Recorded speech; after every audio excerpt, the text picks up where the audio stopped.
We started this campaign by saying that proportional representation is complicated and confusing, that it was too big a risk for British Columbia, and British Columbians have voted overwhelmingly to say exactly that, and to say it for the second time strongly in just 9 years.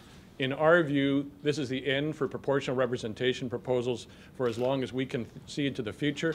If people want to, who are of goodwill, who have campaigned for proportional representation, if they want to improve our democracy, let's talk about that, let's work on it, but not through electoral systems, through other means.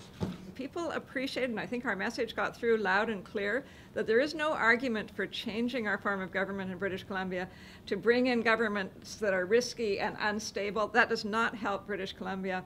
I want to make particular mention to our Chinese language campaign and also our campaign in the Indo-Canadian community, both of which seem to be resoundingly successful if you can go by the results in both Richmond and Surrey.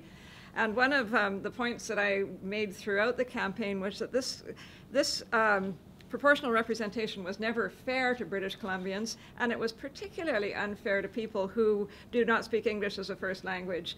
And so we were able to reach many of those people, and they were certainly resoundingly in favor of keeping our current system and defeating the suggestion of proportional representation. And I thank all the hardworking volunteers and people who helped us make that happen. I just want to add that one of the most important parts of our campaign was to not politicize it. I am a strong New Democrat, Suzanne is a strong BC Liberal, and we work together very, very well. We work with people from all political backgrounds and no political background at all.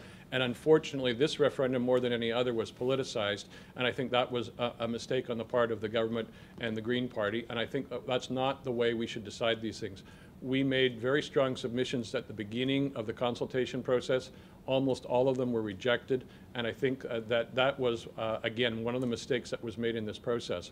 So there's lots of room to improve our democracy, but electoral systems, proportional representation is not one of them.